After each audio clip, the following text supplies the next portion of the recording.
आज हम लोग पढ़ने वाले हैं यूनिफॉर्मली एक्सेलरेटेड मोशन। ठीक है, तो पहली बात ये समझ लो कि जब भी कोई पार्टिकल एक स्ट्रेट लाइन में कांस्टेंट एक्सेलरेशन से मूव करता है तो उसके इस मोशन को हम यूनिफॉर्मली एक्सेलरेटेड मोशन बोलते हैं। क्या रहा, पार्टिकल क्या करता है, पार्टिकल जो है मूव करता है स्ट्रेट लाइन में। पहली बात, स्ट्रेट लाइन में किसके साथ, with constant acceleration. Constant acceleration, अब जरा समझिए कांस्टेंट एक्सेलरेशन और यहाँ पे यूनिफॉर्मली एक्सेलरेटेड मोशन में क्या कुछ कनेक्शन वगैरह है कि नहीं, चेक करते हैं पहले।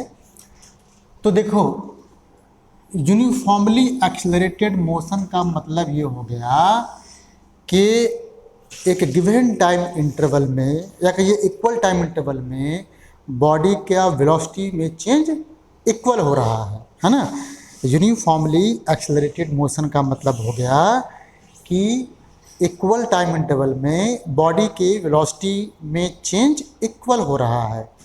तो इस हिसाब से मैं ऐसे कहूँगा कि अगर डेल्टा टी समय में किसी बॉडी का वेलोसिटी में चेंज डेल्टा वी हो रहा है ऐसे, तो delta we upon delta T ये कैसा होगा, ये कांस्टेंट होगा, है ना। अभी तो कहा हमने, क्या कहा कि इक्वल टाइम इंटरवल में पार्टिकल या बॉडी कह लीजिए उसका वेलोसिटी में चेंज इक्वल होगा। और ये होता क्या है, ये तो होता है आपका एवरेज एक्सेलरेशन इस टाइम इंटरवल में, तो एक्सेलरेशन कांस्टेंट हो गया। अच्छा, जब एवरेज एक्सेलरेशन कांस्टेंट हो गया तो ये नोट करो कि इंस्टेंटेनियस एक्सेलरेशन, एवरेज एक्सेलरेशन ये सब के सब सेम रहेंगे। तो यहाँ पे देखिए, यहाँ से मैंने निकाला पहली बात कि एवरेज एक्सेलरेशन जो हुआ, एवरेज एक्सेलरेशन और ये इंस्टेंटेनियस एक्सेलरेशन, ये सब सेम रहेगा, सब सेम रहेगा। कितने के बराबर, चलो हमने मान लिया है कि ए के बराबर है। तो यहाँ तक हमको एक जनरल आइडिया मिल गया कि यूनिफॉर्मली एक्सेलरेटेड मोशन का बेसिक, है ना, बेसिक कॉन्सेप्ट क्या है। क्या है बेसिक कॉन्सेप्ट, एक पार्टिकल है जो स्ट्रेट लाइन में मूव कर रहा है कांस्टेंट एक्सेलरेशन से, और जब एक्सेलरेशन कांस्टेंट है इसका मतलब कि किसी भी टाइम इंटरवल में एवरेज एक्सेलरेशन और किसी भी पर्टिकुलर इंस्टेंट पर इंस्टेंटेनियस एक्सेलरेशन ये दोनों सेम रहेंगे। तो पॉइंट यहाँ से क्लियर हो गया मेरे पास। अब चलते हैं कुछ डेरिवेशन करते हैं, कुछ फार्मूले हैं मेरे पास। देखिए, हमने मान लिया है कि मेरा पार्टिकल एक्स एक्सिस के अलोंग मूव कर रहा है, ठीक। और ये मान लो कि जो तुम्हारा पार्टिकल था वो x इक्वल्स टू 0 से स्टार्ट कर रहा है टाइम t इक्वल्स टू 0 पर, और इसकी वेलोसिटी इस वक्त है u को हम बोलेंगे इनिशियल वेलोसिटी। मतलब कि जब से हमने ऑब्जर्वेशन स्टार्ट किया उसको बोलते हैं टाइम t इक्वल्स टू 0, और उस पर्टिकुलर मोमेंट पे जो पार्टिकल का वेलोसिटी होगा उसको बोलेंगे हम इनिशियल वेलोसिटी। अच्छा, अब ये मान लो बेटा कि एक्सेलरेशन भी इसी डायरेक्शन में है जिस डायरेक्शन में वेलोसिटी है। इसका मतलब ये हो गया, इसका मतलब देखिए ये हो गया कि इसकी वेलोसिटी कंटिन्यूसली इंक्रीज करती रहेगी, ठीक है। अच्छा, अब ये मान लो कि ये बॉडी मूव करते करते एस डिस्टेंस ट्रैवल करता है ना, और time t equals to T पर ये यहाँ पहुँचता है। इस वक्त इसकी वेलोसिटी मान लो v है। अब देखो सारी चीज़ें यहाँ पे क्लियर हो गई। इनिशियल वेलोसिटी कितना u, एक्सेलरेशन कितना a, टाइम t पर वेलोसिटी कितना t, distance time t equals to 0 से लेकर के time t equal to t तक, इतने समय में कितना s। हमारे पास अब जो फार्मूले बनने वाले हैं वो हम अब ड्राइव करने वाले हैं। तो पहला आपने देखिए पढ़ा है v equals to U plus A T, ये पढ़ा है आपने। तो देखिए कैसे आया, पहले ये समझ लीजिए। सबसे पहली बात और बहुत इंपॉर्टेंट बात, इसको तुम कभी भी डिस्टेंस नहीं लोगे, इसको लोगे डिस्प्लेसमेंट। नोट करो, डिस्प्लेसमेंट।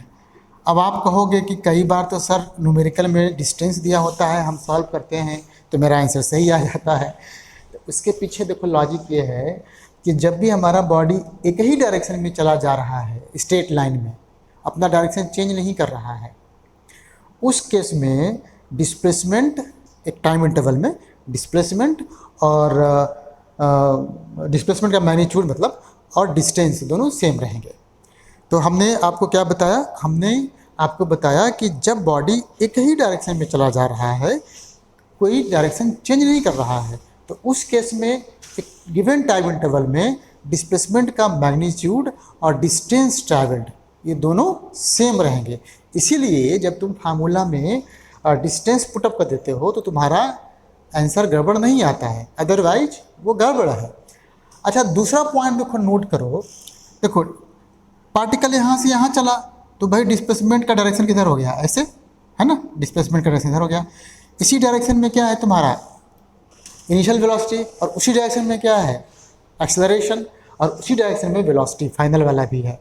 तो सबका चूंकि डायरेक्शन सेम है तो मैं इसमें जो वेक्टर का साइन यहाँ लगना चाहिए था ना, यहाँ लगना चाहिए था वेक्टर का साइन, देखिए उसको मैं ड्रॉप कर सकता हूँ क्योंकि सबका डायरेक्शन तो सेम ही है। इसलिए मेरा फार्मूला बनता है v equals to U plus A T. ठीक, अच्छा बेटा इसको हम प्रूव करने जा रहे हैं, वो आपकी स्कूल वगैरह में आता है। तो अब चूँकि एग्ज़ाम आ ही रहे हैं तो शायद इसकी ज़रूरत पड़े आपको। तो देखिए कैसे प्रूफ किया मैंने। देखिए पहला इक्वेशन है हमारा काइनेमेटिक्स का। अब इसमें हमारे पास दे रखा है कि जो एक्सेलरेशन है वो तो कांस्टेंट है, लेकिन मैं जानता हूं कि acceleration equals to change in velocity upon time taken, यही तो होता है ना, यही होता है। अब चलो इसको ट्रांसपोज कर दो, तो जैसे ही ट्रांसपोज करोगे v equals to U plus A T आराम से निकल जाएगा, इसमें कुछ भी दिक्कत नहीं है। अच्छा, कोई आपसे मतलब एग्ज़ाम में आपसे पूछ सकता है कि भैया इसको इंटीग्रेशन के मेथड से करो, है ना। तो इंटीग्रेशन के मेथड से करने के लिए बहुत आसान है ये भी। देखो हम क्या कहेंगे, हम कहेंगे a इज इक्वल टू क्या चीज़, कांस्टेंट, ठीक है। ये दूसरा मेथड हो गया, बाय इंटीग्रेशन कह रहे हैं हम यहाँ पे, इतना तो आसान है ये, है ना, कांस्टेंट। अच्छा ये क्या लिखते हैं, इसको लिखते हैं dv by D T. As usual हमने वेक्टर का साइन ड्रॉप कर दिया है क्योंकि सबका डायरेक्शन सेम है। अच्छा भाई ये तो कांस्टेंट हो गया, इतने के बराबर हो गया ना। अच्छा मैं इसको लिखूं dv equals to A D T, कोई कुछ करेगा तो नहीं, कोई कुछ नहीं करेगा क्योंकि हम सही लिखे हैं। अब हम यहाँ से इसको इंटीग्रेट कर दिए, ए देखिए इंटीग्रेट कर दिए, ये इंटीग्रेट कर दिए। और बेसिक मैथमेटिक्स जब हम लोग कर रहे थे तो आपको याद होगा कि जब टाइम t इक्वल्स टू 0 है यहाँ पे, उस वक्त मेरा वेलोसिटी u है, ऐसे लिखते थे ना। और जब time t equals to t है तो देखो अभी पिक्चर बनाया है मैंने, वेलोसिटी हमारा v होता था। ये चीज़ थोड़ा ढंग से समझना है, अदरवाइज बहुत आसान है ये। अच्छा ये भी हम लोगों ने पढ़ा था कि डिफ्रेंशिएशन इंटीग्रेशन एक दूसरे की रिवर्स प्रोसेस है, ये सब कट कुटा करके बन जाएगा हमारा भी, ये लोअर लिमिट और ये अपर लिमिट। ये एक कांस्टेंट है, इस कांस्टेंट को हम इंटीग्रेशन से बाहर ऐसे पकड़ के फेंक देते हैं तो मेरा ये बाहर निकल गया और ये बन गया t। ये देखिए lower limit 0 upper limit t, यहाँ पे v माइनस यू, ये देखो तुम जानते हो बहुत बार पढ़ चुके हो ऐसे, है ना। तो हम सीधे सीधे कर दे रहे हैं u प्लस ए टी, देखो निकल गया। अगर इंटीग्रेशन के मेथड से करने के लिए कहा गया है तो आप ऐसे करेंगे, अगर आपको कुछ भी नहीं कहा गया है तो मेरी सलाह तो ये है कि भाई ये वाला आप यूज करेंगे ना, जिससे आसानी से आप इसको सॉल्व कर सकें, टाइम नहीं लगेगा, फटाफट से नंबर मिल जाएगा, है ना, फ्री वाला नंबर है कि नहीं, तो फ्री वाला नंबर निकल गया। अच्छा अब दूसरा इक्वेशन क्या पढ़ा आपने, देखिए दूसरा इक्वेशन हम लोगों ने पढ़ा था डिस्टेंस s इक्वल्स टू, अच्छा देखो हम भी डिस्टेंस कह रहे हैं जबकि हम शुरू में आपको कह चुके हैं डिस्प्लेसमेंट, तो U T plus half a T square. देखो इसको प्रूफ करने के लिए हमारे पास कितने तरीके हैं, इसको प्रूफ करने के लिए हमारे पास कम से कम 2 तरीके हैं जो बुक में हैं, तीसरा तरीका भी हम बना सकते हैं, लेकिन चूंकि अभी स्कूल वाली बात करनी है तो हम तीसरा तरीका अभी फ़िलहाल नहीं करेंगे, जब हम जेईई के क्वेश्चन सॉल्व करेंगे तब वहाँ पर तीसरे तरीके का हेल्प लेंगे। देखिए आपने आपने अभी देखिए क्या पढ़ा, अभी आपने पढ़ा कि अगर मैं वेलोसिटी को टाइम के साथ, है ना, प्लॉट कर दूँ, एक ग्राफ बना दूँ, क्या क्या बनेगा। पहला इक्वेशन तुम्हारा था ना, v इक्वल्स टू कितना था, u प्लस ए टी। अच्छा 10th में तुमने पढ़ा है कि प्लॉट करने के लिए यहाँ पे हम v लेते हैं, यहाँ पे t लेते हैं। एक बार t की वैल्यू 0 रखो तो v तुम्हारा u हो जाएगा। यहाँ आ गया एक पॉइंट, यहाँ से यहाँ तक डिस्टेंस कितना हो गया, यहाँ से यहाँ तक u हो गया डिस्टेंस। क्लियर है यहाँ तक? आगे चलिए देखिए, आगे क्या है मेरे पास कि जैसे जैसे टाइम बीतेगा वैसे वैसे इसकी वेलोसिटी बढ़नी है और वो कांस्टेंट रेट से बढ़नी है। क्यों? क्योंकि ये यूनिफॉर्मली एक्सेलरेटेड मोशन है। कांस्टेंट रेट का मतलब हो गया कि एकदम देखिए ए एक पर्टिकुलर रेट से ऐसे बढ़ेगा। ये मान लो कि time t equals to T पर हमारा वेलोसिटी निकल गया। ये देखिए ये टाइम t है और ये जो मैं टाइम लिख रहा हूँ ना, ये टाइम, ये जो t है मतलब टाइम का सिंबल है और ये कोई पर्टिकुलर टाइम मोमेंट की बात हो रही है, तो यहाँ कंफ्यूज नहीं होना है।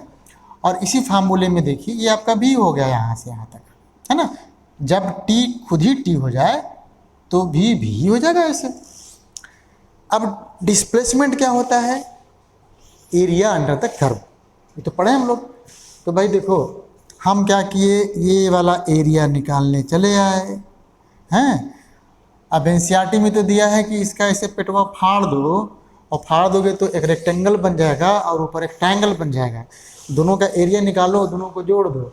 हम वो सब नहीं कहेंगे, हम कहेंगे कि देखो इसका नाम दो O, इसका नाम दो A, इसका नाम दो P, इसका नाम दो Q, और तुम्हारे लिए जो OAPQ है वो बन जाएगा ट्रेपीजियम, है ना।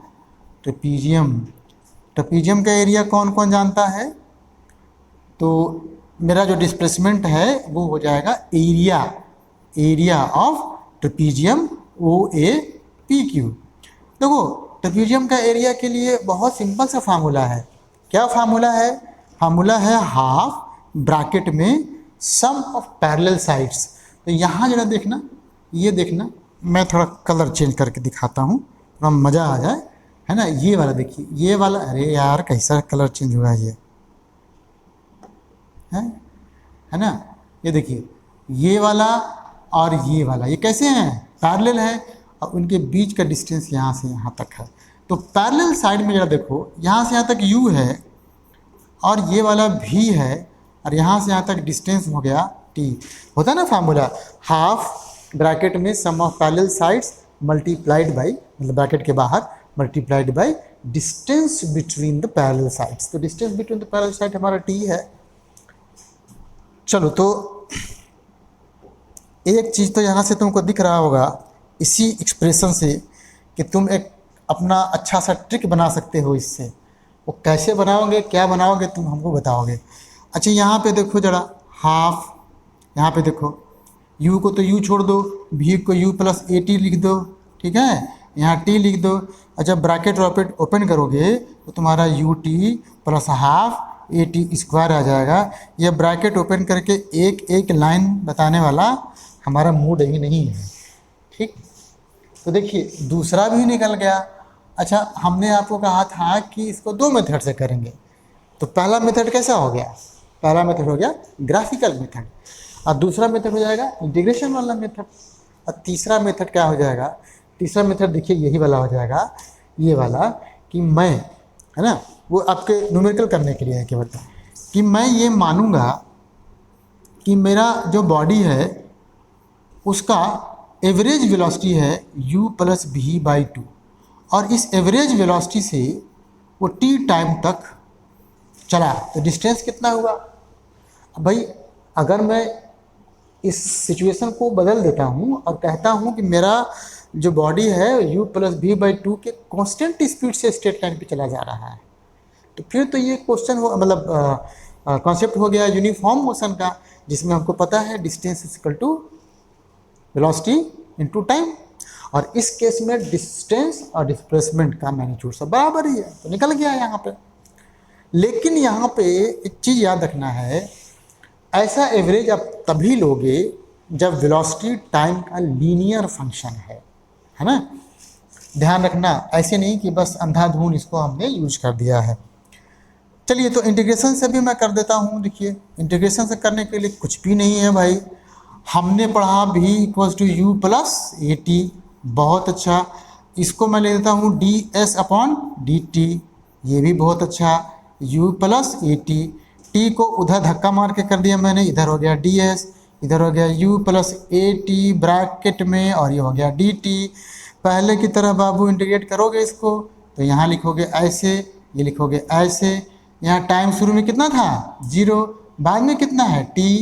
टाइम t इक्वल टू 0 पे तुम्हारी बॉडी कहाँ थी भैया, ओरिजिन पर। देखिए बनाया है हमने पिक्चर, दिखा देता हूँ मैं दोबारा से आपको, सुंदर वाला पिक्चर।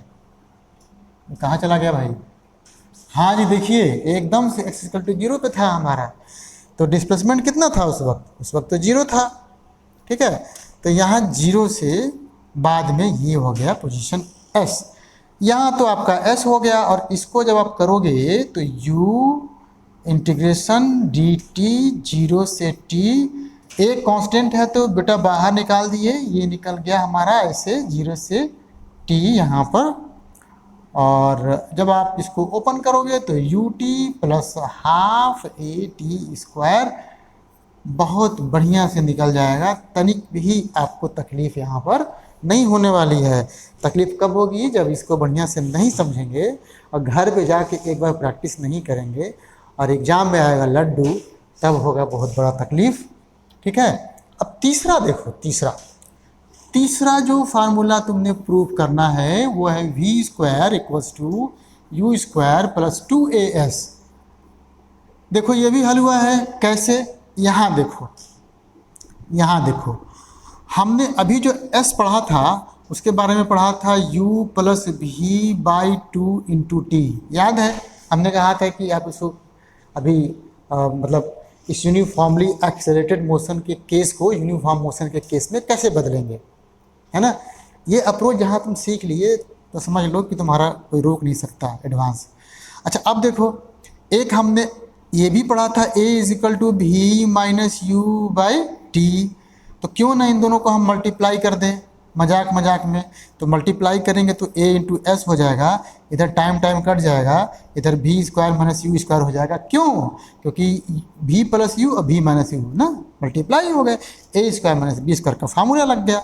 और यहाँ पे जो है 2 अभी छूटा जा रहा था, ठीक है। तो यहाँ 2 को मैं इधर करूँ, मेरा हो गया B square minus U square is equal to 2as। अब बहुत सारे बच्चे इसी को याद रखते हैं, जो कि अच्छी बात है, कोई तरीका है याद करने का, और लेकिन हम तो भाई फाइनल लिखेंगे ऐसे, है ना। तो 3 फार्मूले थे यूनिफॉर्मली एक्सेलरेटेड मोशन के, वो हमने अभी आपको एक्सप्लेन कर दिया। बहुत सिंपल लगा, मतलब हमें तो नींद आ रही थी, बट चलिए आपको शायद मज़ा आएगा।